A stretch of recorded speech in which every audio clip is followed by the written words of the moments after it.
Olá, pessoal do Dominantes Online, eu sou a Luciana Naar, professora de Biologia do curso, e nessa videoaula a gente vai começar um módulo importantíssimo da Biologia chamado Bioquímica. Nessa nossa primeira videoaula a gente vai falar sobre a molécula da vida, a água.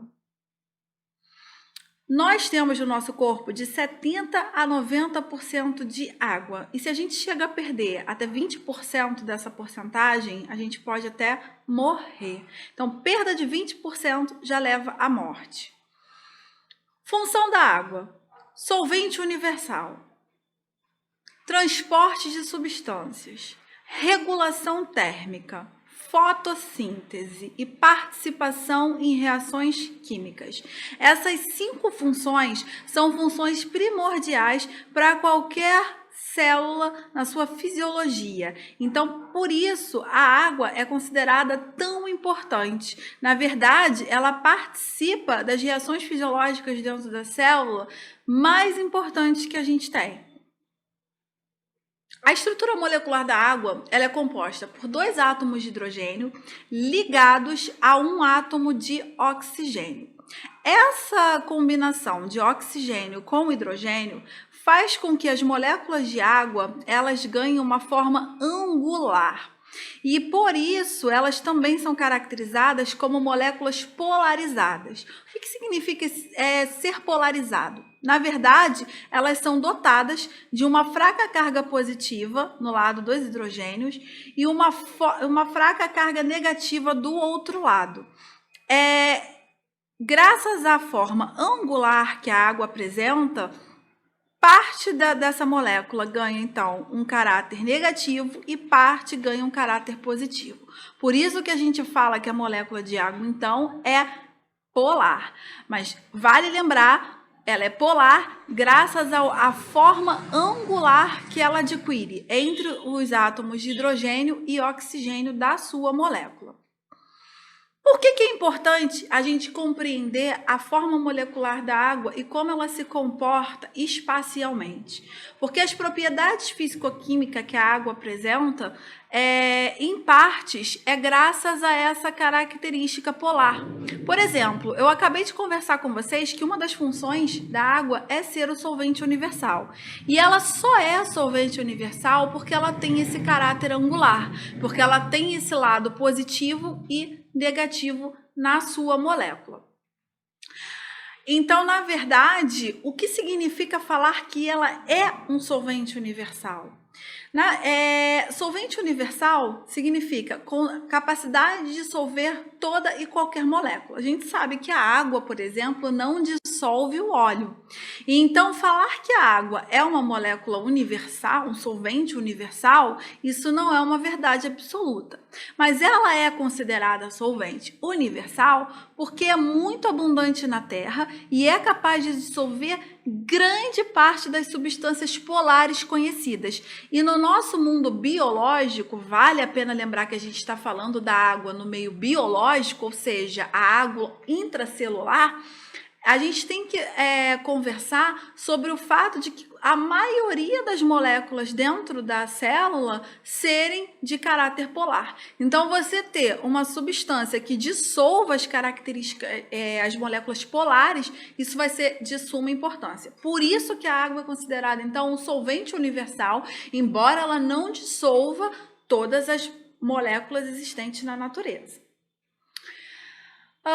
Uma outra propriedade importante da água é a capacidade de adesão e coesão entre as suas moléculas. O hidrogênio de uma molécula é atraído pelo oxigênio da molécula vizinha. E essa ligação química a gente chama de ponte de hidrogênio. Então, na verdade, elas vão formando ligações entre o hidrogênio e o oxigênio, que faz com que essas moléculas elas sejam bastante coesas, né? Elas têm uma característica de estarem ligadinhas, agarradinhas uma na outra. Então, a adesão e a coesão entre as moléculas de água é de suma importância também para todas aquelas funções que a gente listou lá no início da aula. Essas pontes de hidrogênio que decorrem da polaridade das moléculas de água são muito importantes porque elas explicam muito das propriedades apresentadas pela água, como, por exemplo, a capilaridade. O fenômeno de capilaridade, ele tem a ver com a adesão das moléculas de água. Eu acabei de explicar para vocês sobre a coesão, né? A coesão é o fato das moléculas elas estarem bem ligadas e formar aquelas pontes entre elas. Já a adesão é a capacidade que a molécula tem de aderir a materiais. Então, na verdade, o fenômeno de capilaridade, ele usa a adesão e a coesão da molécula de água. Capilaridade, para quem não sabe, é a capacidade que a água tem de subir por tubos finos, né? E ela sobe graças a essas ligações, essas pontes de hidrogênios que elas formam entre as suas moléculas e a força de adesão e coesão que ela tem. O fenômeno de capilaridade ele é muito importante na natureza durante o processo de fotossíntese, né? Que a planta precisa pegar a água do solo e levar até a sua folha. Então, graças a esse fenômeno de capilaridade e a propriedade físico-química da água de adesão e coesão entre as suas moléculas, é que a gente tem a fotossíntese acontecendo. Outra propriedade importantíssima da água para a função biológica dela nas células é a tensão superficial que ela apresenta. Na verdade, a tensão superficial acontece porque as moléculas de água elas se atraem, mantendo-se então coesas, bem juntas, como se formassem uma finíssima membrana de superfície. Sabe aquele fenômeno, aquela foto famosa que vocês veem em livro do insetozinho, um gafanhotozinho andando sobre a água? Então, é graças à tensão superficial da molécula de água que a gente tem essa característica, essa propriedade. Isso é importante principalmente para a ecologia, né? Graças à tensão superficial que a água faz, é que a camada mais interna, mais abaixo dos oceanos, rios e lagos, não congela, né? Porque ela forma essa tensão e para congelar você teria que vencer essa barreira aí. Então isso é importante para a natureza também. Mais uma propriedade físico-química da água que a gente tem que discutir é o elevado calor específico que ela apresenta. O que é o calor específico? É a quantidade de energia necessária para elevar em 1 grau Celsius a temperatura de 1 quilo de água que esteja a 14,5 graus. Então, na verdade, ela tendo esse elevado calor específico, significa que ela vai demorar mais tempo para passar de estado físico, né? Então, do líquido para o gasoso, por exemplo, para a forma de vapor, você vai precisar colocar uma quantidade de calor alta para que ela consiga passar por esses estágios. Então, a água é a substância com maior calor específico que a gente conhece hoje. Ela tem 1 calorias por grau Celsius. E isso é importante, por quê? Porque a água é um ótimo regulador térmico. Você evita que o corpo perca calor graças a essa alta capacidade, esse alto calor específico que você tem que empregar para que ela passe para o estado de vaporização. E a gente tem fatores que contribuem para a variação da porcentagem de água nos seres vivos. Por exemplo, a idade.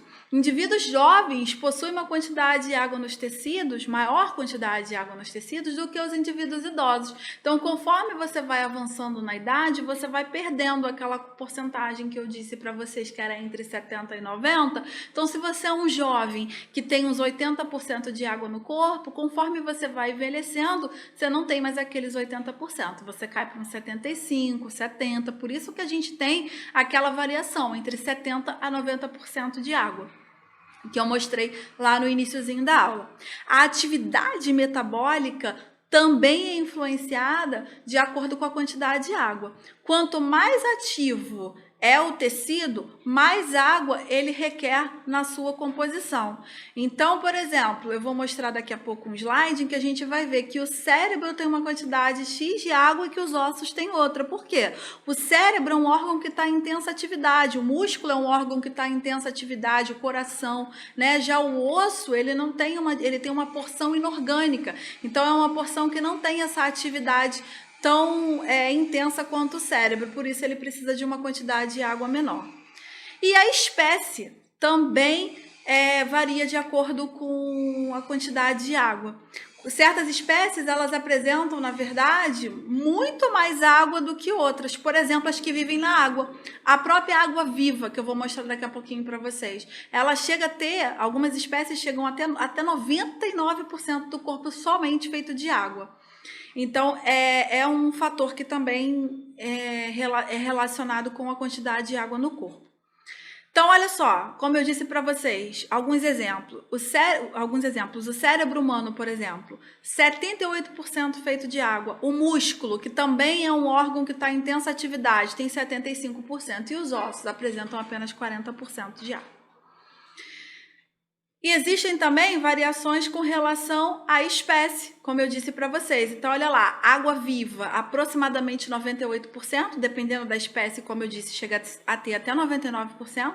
Semente, que é algo que vai ficar para germinação, né? Que vai ficar, o embrião fica lá guardadinho e ele não pode germinar somente quando tiver condições ideais no ambiente. Então, não é ideal que ele tenha água em quantidade ali. 10% somente, e o ser humano, como eu disse a vocês, uma média de entre 70% a 90%, a gente fala que na sua grande maioria, 70% então da espécie humana é feita de água. Então, pessoal, só recapitulando que essa parte é importante. Fatores que determinam a quantidade de água no nosso corpo: idade, atividade metabólica do órgão e diferentes espécies, tá legal? Essa parte é importante, não dá pra gente esquecer. Quer continuar ouvindo sobre bioquímica? Vamos assistir as próximas videoaulas. Obrigada, galera!